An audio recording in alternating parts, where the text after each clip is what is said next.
I'm Daniel Schwanke, the director of Notre Dame's Academic Center in Jerusalem, and you're listening to Jerusalem Talks.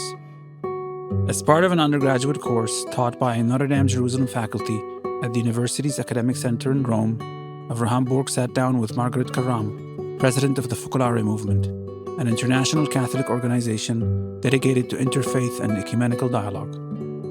Over the course of their conversation, Karram discusses what it was like to grow up in the mixed city of Haifa and her later experience as a Palestinian Christian studying in an American Jewish university.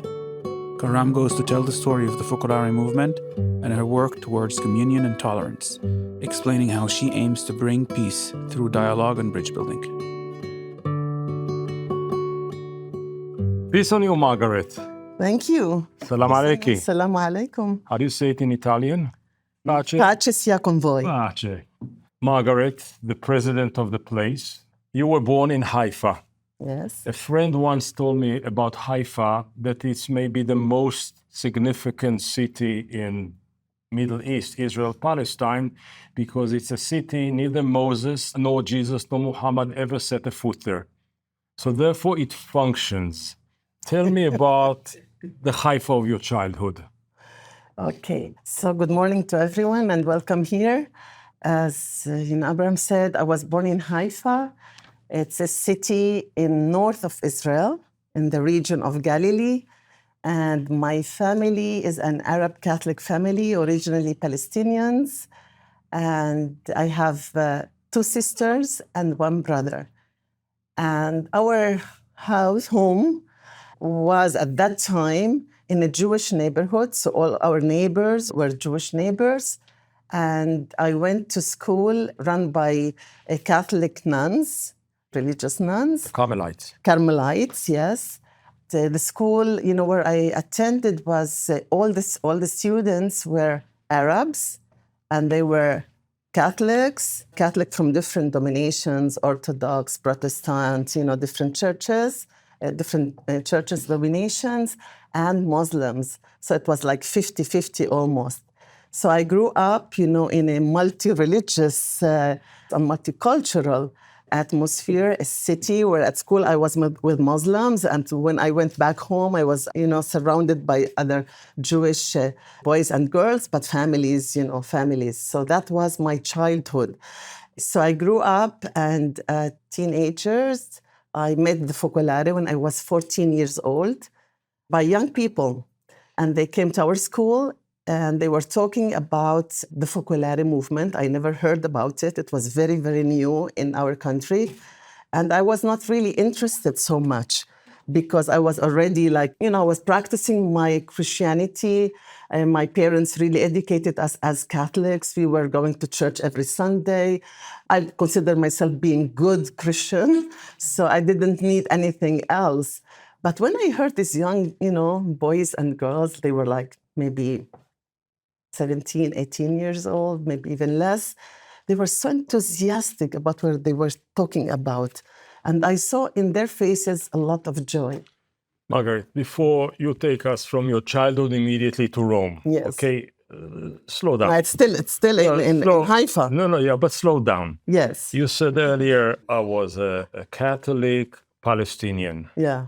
Actually, at a time, maybe up until today, you have 3 ideas. You have an official Israeli idea, yes, which is in conflict with your national Palestinian identity, okay, and then you are Christian. Yes. Take us through this maze. I mean, how this clash of identities are working. Who are you when? When I stopped you at the roadblock and I said, Margaret, give me your idea. Which one you give me? Well, that's a very difficult question. Okay, I have another one. No, it's a difficult question, but I'll try to answer it. Please. Well, I was born when there was the state of Israel, of course, after the 48, and my parents got also Israeli citizenship because they stayed in the land. And other family members like my grandma and grandpa and my future cousin, uncles and cousins, they were flew to Lebanon in the hope to turn back. So we were the only part of the family from my dad's side, the only ones remained. So all of us got the Israeli citizenship. So I have to be sincere, when I grew up, I only saw the state of Israel. Even though at home I was talking in Arabic, that was my language, the first language. I went to school, I was learning also Hebrew because it was the language of the state. And if I wanted to live in Haifa, they were like, the majority were, Jewish, Muslim, and Catholics, but we were studying Hebrew as a second language. So then, I didn't even know what the Palestinian flag was looking like. I was consider myself being Arab. Because of language? Because my family. Mm-hmm. And at the same time, I was, connected with the state of Israel because I was living in that state. So my citizenship, I'm an Israeli. My culture, I'm an Arab. Exactly. And, the stories of my family, of my grandma, and it brought us always back to the memory and to the life of Palestinians. Just to open up here a point of information. Up until 1948, there were hundreds of thousands of Palestinians living in the land with no state definition. The establishment of the State of Israel and the eruption of the conflict created a situation in which hundreds of thousands of Palestinians either were expelled or ran away, and Palestine was fragmented into 5 elements: Gaza, Palestinians in Israel, 20% of the population, West Bankers, later on East Jerusalemites, and Palestinians in exile. So when Margaret talks here about the element, she knew one segment, and this is a Palestinian with an Israeli idea, later to expand to the rest of the Palestinian being. Accurate? Yes, accurate. Go on, please. Okay, so even in school, just to let you know, even when I went to the school, so what we studied, we didn't study the Palestinian history. We studied the Israeli history and the state of Israel and the government of Israel. So I grew up knowing a lot of Jewish faith, of Jewish identity as country, as state. But I was really rooted in my Arab culture. But then I went to live in Jerusalem. Which is a different city. Which was a different city, not as Haifa, where there were 3 religions living there in harmony and coexistence. And we were like mixed neighborhood. So for me to go to the bus and talk in Hebrew or seeing Jewish people was normal. But I went to live in Jerusalem, and this was a very shocking place for me. What was the it? What is the it? To live in Jerusalem. Because it was a divided city. So it's a conflictual rather than harmonious. Exactly. It was the contrary of what I was living in Haifa. Mm-hmm. Just to give you an image, like in Haifa also there's the sea, it's a city, the port.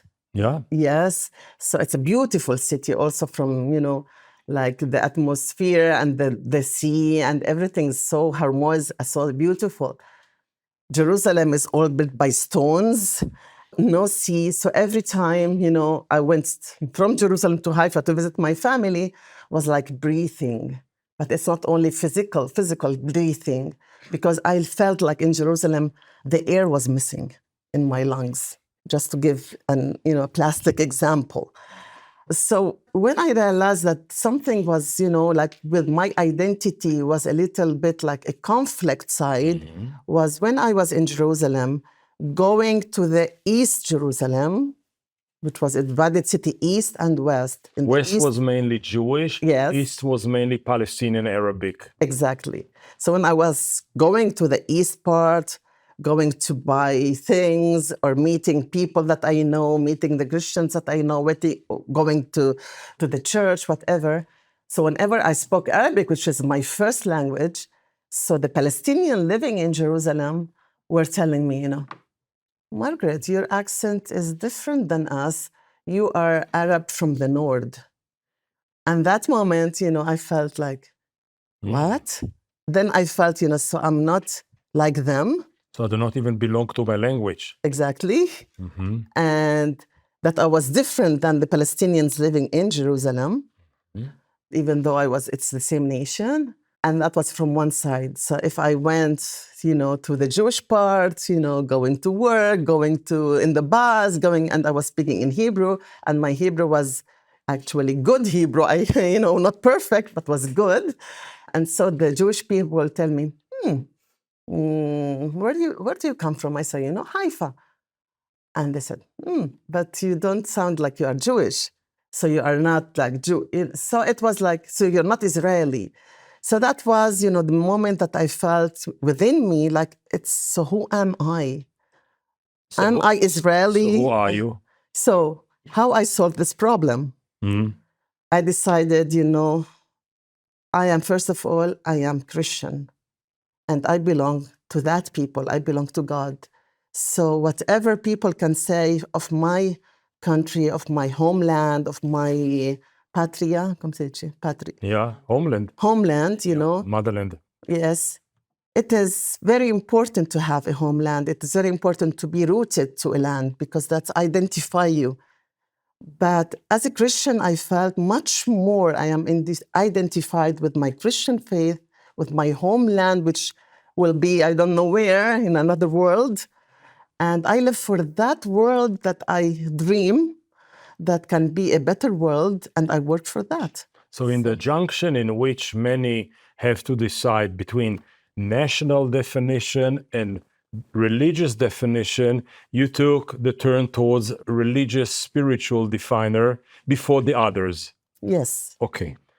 So walked into your life, or maybe before the Focolare Movement, okay, which is the heart of the house. Yes. Okay. And it's a movement that, among other things, tries to build different kind of bridges between humans and humans. So the first bridge of Focolare is between Margaret and Margaret, or between Margaret, the Christian, and the Jewish majority. What is the first bridge the Focolare builds within you?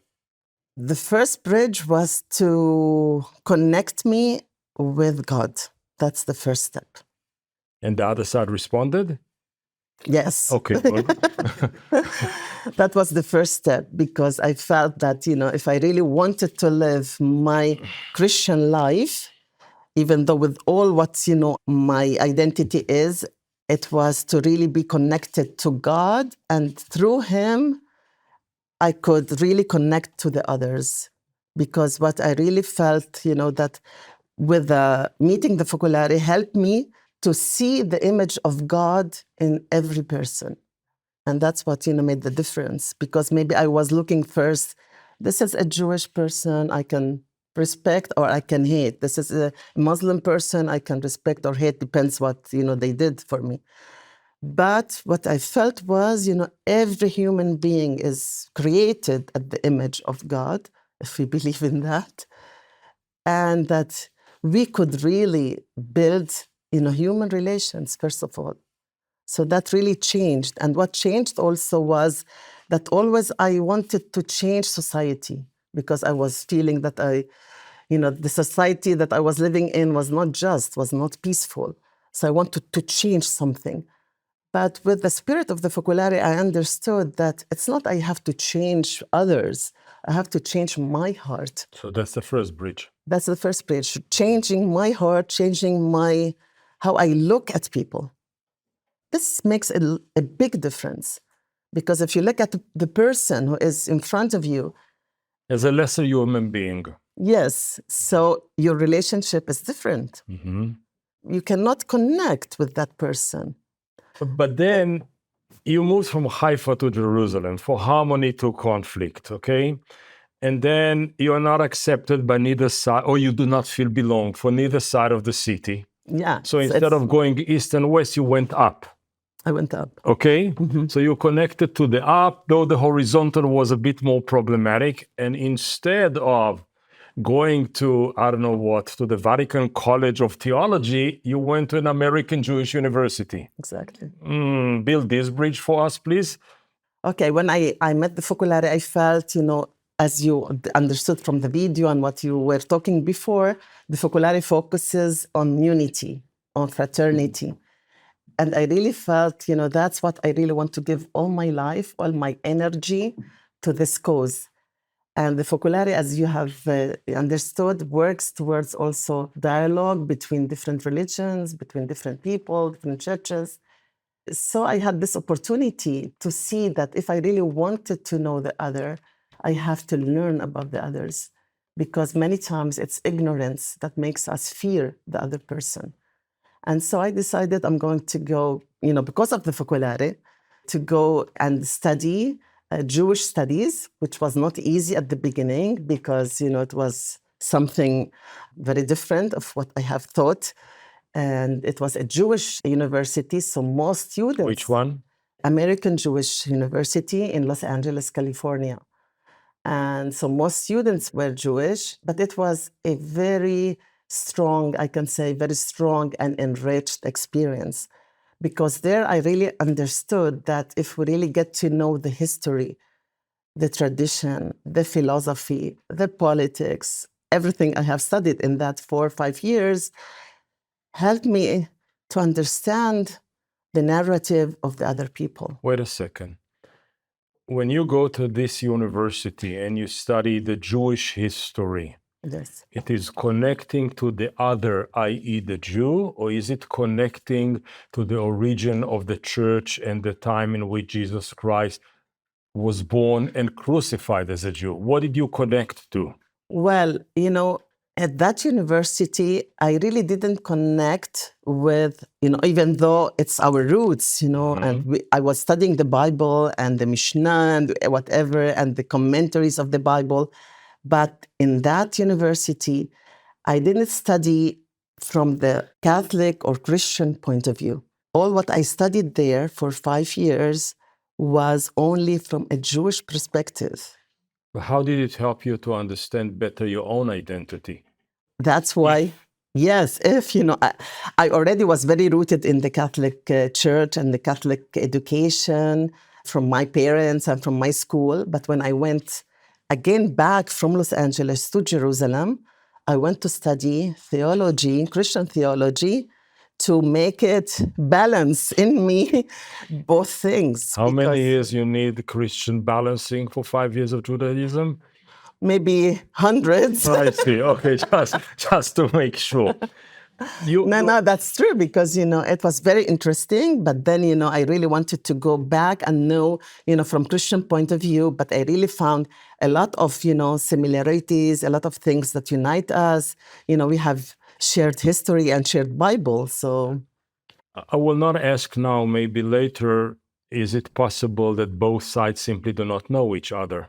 Very few people like you do the effort to get to know both sides of the coin. Maybe we'll leave it later, but you are no doubt, since childhood up until today, you are a very profound, devoted dialogist. Okay, dialogue is the core of your being. Let's talk a little bit about a dialogue. What is a dialogue? It's like ours, which is 2 kinds of monologues, your monologue, my monologue, or is it something that you walk in and you say, I'm ready for an exchange? it's both things. If it is real dialogue, you have to be ready to exchange. Otherwise, it's one side talking. I think that's the importance of dialogue. You have to find the way to let the other enter in your heart and be welcomed, and to let yourself be welcomed by the other. So if this doesn't happen, I don't call this dialogue.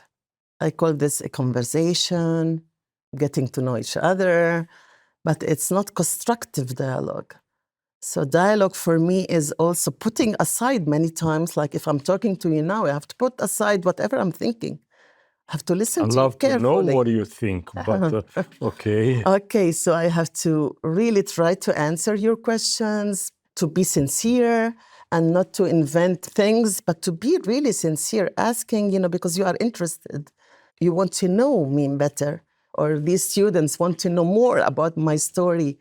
So it's not because I want to share. Also, that's the first point, sharing what I have lived. But also, I would love that the other part can share with me what they feel, what they think, even though we do not agree. You know what I mean? Yeah, I do. I hope I do. I walk into this dialogue room with you with open heart and open ears. And I listen to you, and I listen to your reasons, and I listen to your devotion and commitment, and I'm persuaded. Do you expect me to convert? Not at all. Why? because, real dialogue, sincere dialogue is not expecting people to convert to another religion, to convert or to change, whatever they are, because otherwise my conversation with you will be of interest. And dialogue means being ready to respect you, to love you in the sense of, respecting. I understand you. Yeah, you understand? Yeah. Not waiting for something. Otherwise, it's an egoistic thing. I'm here because I really want to convert people to become Christian, or I want them to become whatever. Without the vested interest, when I walk, you walk into a dialogue, ask it on you. You walk into a dialogue and I make a case.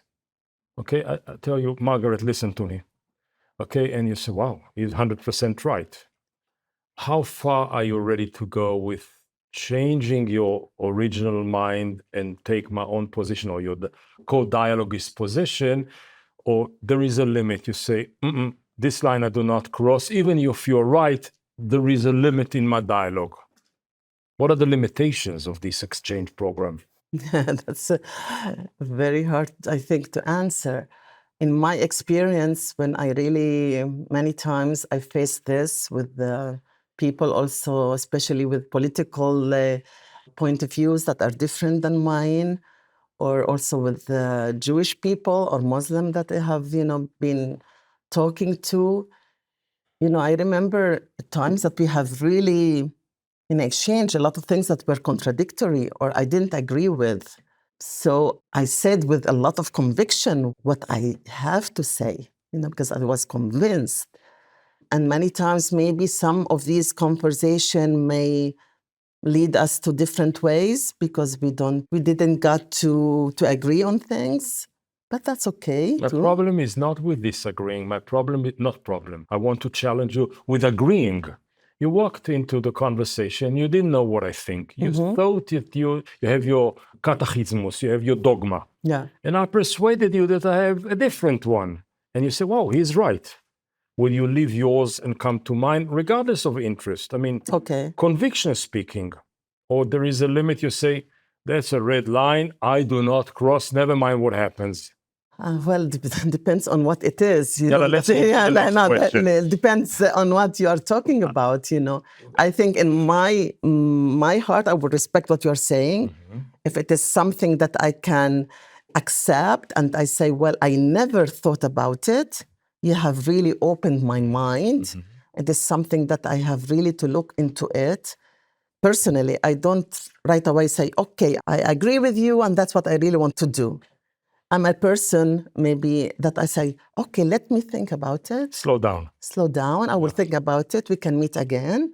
We can talk about it. Va piano. Va piano. So maybe I have to look for it, to understand, to see, if this is something that it's not in conflict with my beliefs of what I'm doing. So that's part of it, is the patience of the church. Exactly. The church has 2,000 years of patience. Okay, let's wait another 1,000 years before I consider your position. But I understand how you are careful walking through and out of a dialogue. Yeah. Let's talk about walking into a dialogue. Are there any kind of a position or ideology or individual you say, with them I do not talk? These are the kind of people I'm not interested, or I cannot allow myself value-wise to communicate with. Adolf Hitler. You sit down and communicate with him? Well, if he gives me the chance to meet him. Well, now it's too late. But, it's too late. No, if I have the chance to meet, whoever is leader now in politics or in Israeli government, and I have the chance to meet them, I would love to meet them and talk. Why not? If I have the chance. What crosses my mind is you said earlier something about a political leadership, and I asked you conceptually, in human dialogue between humans and humans, whom do you not dialogue? And you say, I even dialogue with Israelis. What does that mean? Subconsciously, that the neighborhood of your red lines. I mean, forget about our conflict. Go to some other place. Yeah. Anybody around the universe between here and the next galaxy, you say, with him or her, I do not talk? Sincerely. But me. No, I don't put a limit. Okay, good. I don't put a limit. That's what I think. That's Fair enough. a very sincere answer. Maybe I will be afraid to meet people. Maybe. Really? Yeah. Yeah. Physically. Or maybe I will be like with sentiments that maybe these people will not accept me or will not. But from my side, I can say really, truly, I'm ready to meet anyone. At least to try. At least to try. Then if it goes wrong, it goes wrong. But at least to try.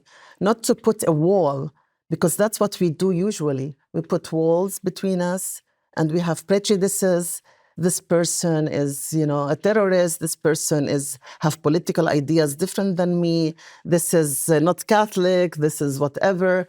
We have a lot of prejudices and different things that we put on people. That's what really builds wall between us. So from my side, I would love to be ready to meet anyone, even though he can not agree and he can disagree and quarrel with me. But at least we had the chance to look in each other's eyes. You are the third female Focolare president. And we heard earlier that by bylaws, the president has to be a woman, a female. What's the meaning of female leadership in such an important movement in the Catholic Church? That's a very good question. The previous one was difficult. This is a good one. A good one. Yeah, the others were very... We make a progress here in our dialogue. Okay. No, that's a good question. I think for us in the Catholic Church, as you know, the history of the Catholic Church, usually the people in these institutions, most of them are men. Yeah, you refer to the Pope, the cardinals. You refer to God as he. He, or yeah. If he is a he, so most of them are men. Okay, go on. Okay, we don't discuss this theologically. Why not? So, as I was saying, so it's the church that has a lot of different, cardinals. All of them are men, mostly are men. So to have, a movement like ours that has also put, now there are many other religious orders that they have also women, but as our movement that has not only women, but have men and women and families and young people and people from different religions, and to have the president woman, it means a lot, a difference in the history of the church. What is this lot? What it means? It means that also women have a lot to give to society, have to contribute to the church, and they have other talents and other characters that men, I don't say they don't have, but they complete each other. So what do you say in a world in which the role of the woman is so different than previous centuries, much more equal, open, contributing, etc.? So if it is right in the general world, be it academia, be it sciences, be it business, be it politics, be it culture, why not in the religious realm? Exactly.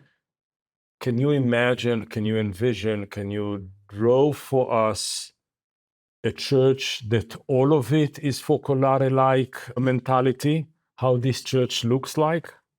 Or you just want to be secluded in Focolare let them have their own masculine world? No, absolutely not. I think we are working a lot within the church and a lot of collaboration with different movements that are in the Catholic Church, different organizations in the church and outside the church. And I think that now, just to give you an example, different years ago, we were doing like a big festival for young people. And we were inviting Chiara Lubick, felt a lot that new generation, they are the future. And she wanted to give them something great in their life to see the future in a more positive way. And she invented a way that she said, but it's not enough to have people in Italy, young people in Italy. Why don't have like a big festival inviting many young people from all over the world? And she did it once in Rome. And they were like more than 20,000 young people from Africa, from Australia, and Chiara would go there and they will have many testimonies, many things that give courage and hope to young people. And we did that for different years. And the church was looking at this model. So now in the Catholic Church, since few years, they started to do something which is called La Giornata Mondiale dei Giovani, International Day for Youth. and they are organizing it, So I don't want to say that they copied from the Focolare, but, we are very happy to see that now the church is doing something to gather different youth from all over the world. It's a beautiful project, but what is feminist in it? Why it is feminine? I mean, it could be done by anybody. I ask you a specific question about, imagine the church which is ran with female philosophy and equality as Focolare do. Okay, so I didn't understand the question. No, you understood the question. I asked the wrong way. Okay. Go on. Yeah, well, now also in the church, there are different women running dicastery. Dicastery, it's like, a section of the church, different offices that were run only by men, by cardinals, by bishops. And now, there are different ones now that they are women. And, we had just, the meeting in the Vatican for 3 years, the synod at the Vatican. For the first time, there were 54 women, and I was one of them, sitting in the hall with different people of the church. So I think the church is also learning how much women have to give to the institutions of the church. I don't know if I answered your question. You know what's my next question? Yes. What is it? Can the Pope or can the... Will there be one day a female Pope, a female Pope, or mom, actually? Pope is a father, so mom? I don't know. You want to, or you don't want to be asked this question? I don't know. What I think now, maybe if you ask me this question in a few years, maybe I will have an answer. But right now, what I think, could happen in the church, that right now when they elect the Pope, it's only cardinals. So my hope could be, in a few years, that whoever elects the Pope will be also women, lay people, because the Pope represents the whole church. So why it has to be only cardinals? So that's my hope. Then the other question, I will leave it for a few years ahead. If they offer you the job, you take it? I don't think I will be alive still. Okay, let's calm down, okay? Among other things that you're doing, you do a lot of religious, cultural communication, exchanges, dialogue, Buddhists in Japan, Muslims in Indonesia, the ecumenic patriarch in Istanbul. Is there something in common with all of these exchanges, or each and every one of them is different? The Buddhist is a Buddhist, the Jew is a Jew, commonality, differences? Of course, there are differences, but there is a lot of common. What I see from our experience, all religions, we are talking about religions, all religions have a spiritual dimension. And the spiritual dimension has a lot of common. So when we are together and we have really experienced that, it's such a strong feeling that even though we are different, Buddhists, they believe in Buddha, the Muslims, the monistic religions, they believe in God, but Hinduism, whatever, what we really share, it's the spiritual dimension, first of all, and then the desire to do something together for the good of humanity. Bring us a little bit closer to earth. Yes. Okay. I mean, you come back from a dialogue with a Buddhist somewhere or Hinduist in somewhere. Give us some examples of, I went to this dialogue and I came back home here and I introduced this concept into, for example, the Focolare community. What happened to you in this exchange? What happened to them? We should ask them separately. Okay. Well, what happened to you? What you brought back? Okay, the experience that, I did personally also, when I came back from different, kind of meetings like that, I felt how I can explain this, my life became more rich because I learned from them different things, new things, from their religion, from what they talked about. Margaret, example. Example. Yeah. The abstract, I understand. Okay. You do meditation because you met a Buddhist. You go with an orange robe. No, not really. Okay, I mean, what do you do that shows that no, like for the world expanded? Yes. Let's say an example, like when I met Buddhists or whatever, I learned that they have a lot of moments of silence. Okay. So when I came back and I was looking at my life, and I said, okay, I do a lot of things. I'm very active. I talk in many meetings. I pray, but I do not practice silence. So what I learned from them is how important it is to have moments of silence. That's one example. How you manifest it? You do meditation, or you have more hours of silence with the community here? How real life changes because of this encounter? So what happened is that when I pray, because also I have meditation every day. So usually I took a book and I was reading the book and having meditation. So what I learned is that also I can leave the book aside and have just silence.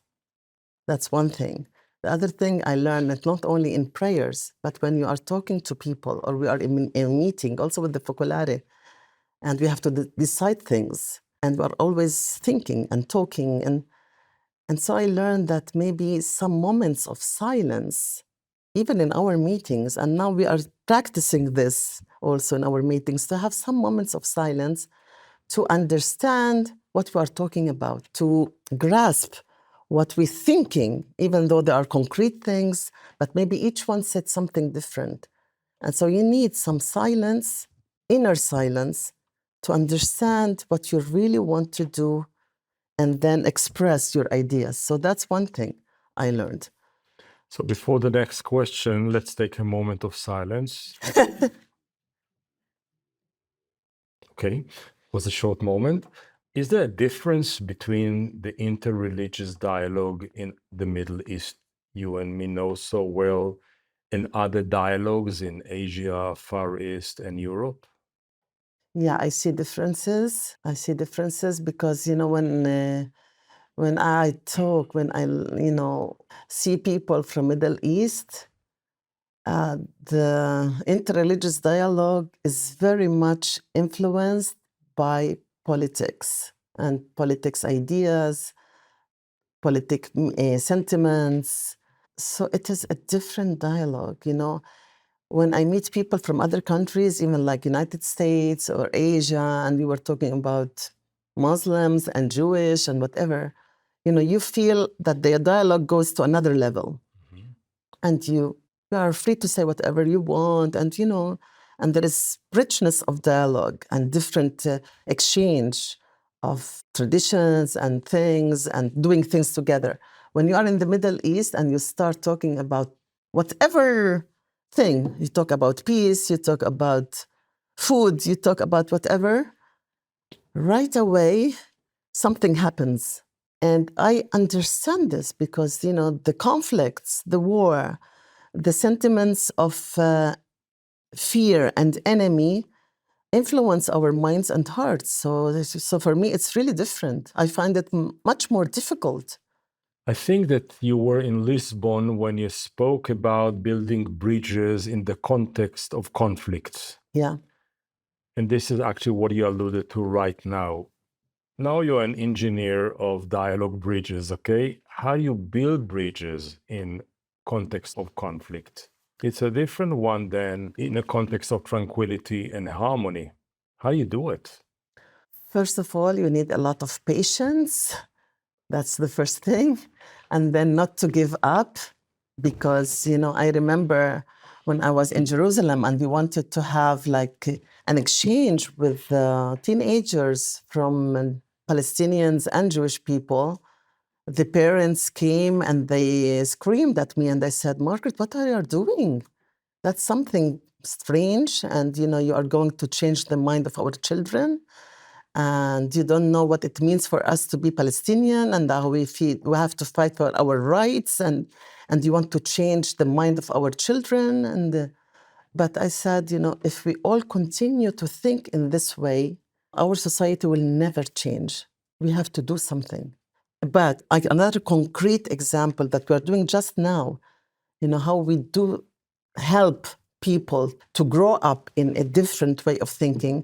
We are doing a project which is called Together We Connect. It's a project that we started in Bethlehem, and now it's also in other 3 schools. It's with the schools in Israel, in Haifa. And it's a project that we meet the young people from 12 to 17 years old.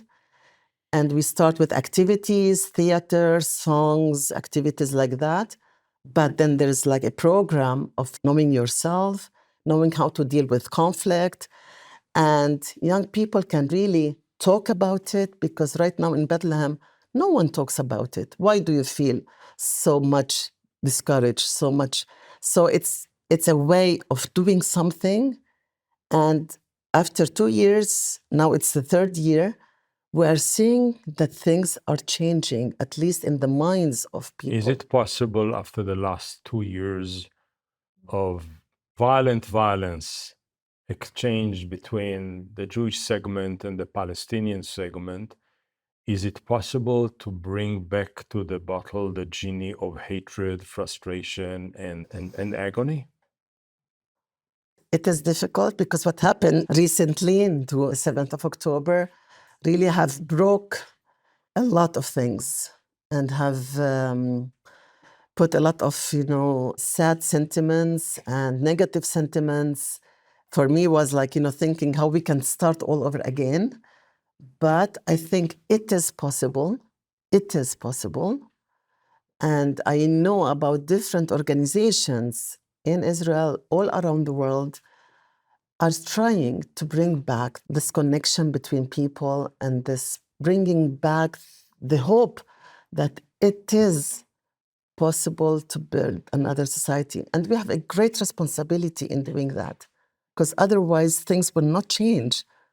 The leaders, the politics, and all what we are doing, and what, I hope this peace will be just and will continue. But if we don't start with the people, with the grassroots, and with having chance to meet each other and to build this trust again, the society there will never change. You spoke about patience, perseverance, trust, not losing hope. I want just to explore one more notion, and this is responsibility. Yes. The sense that a lot of what we witness, at least in our region, in other regions as well, is somehow a fruit of the Christian world into the region that was not necessarily Christian. I mean, when you look at so many conflicts around the world, it's an outcome of colonialism, the burden of the white man, especially the Israeli-Palestinian conflict. Where do you assume responsibility in this conversation? Not you, Margaret, but you, the Christian side to the dialogue. What is your role into history? Mm-hmm. We can also assume responsibility, but my point of view is that each nation, each religion, have the right to live and have the right to live in peace. Maybe it's a dream, maybe I can sound very naive and maybe utopistic. What's the problem of being not to exchange resources and not to exchange lands and not to, are we going to stay in this world and having our land with our hands and saying, that's my land and that's my history and that's my people? That's what's we going to take with us at the end of our lives? Or can we really take advantage and have a responsibility of our lives, saying, we can live together even though we have one land, even though these people took us from there, and the imperialism and the consumerism and whatever, and the Marxism and whatever. And now we are in 2025. Technology have explored a lot of things, a lot of connections with people. Don't we think that we are ready to say, you are my brother, this other one in Ukraine, in whatever, in Africa, in Sudan, why they have to die from death and famine and have to immigrate from their own land to another land, looking for life and looking for happiness and looking for hope, just not even looking for richness, looking for the right to live. So from politics of property to politics of prospects. Exactly. Exactly. That's why I think also thinking about our land and our context, God has made a lot of pacts with people, with the prophets, with many, many pacts. Are we really faithful to these pacts? I don't think so. So I really dream. That's you wanted to ask me, what is my dream?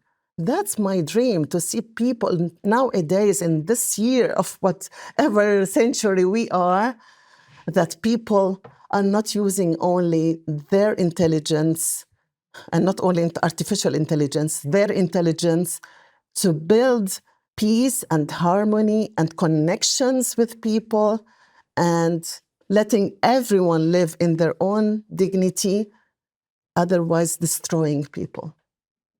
Margaret, 2 last rounds with your permission.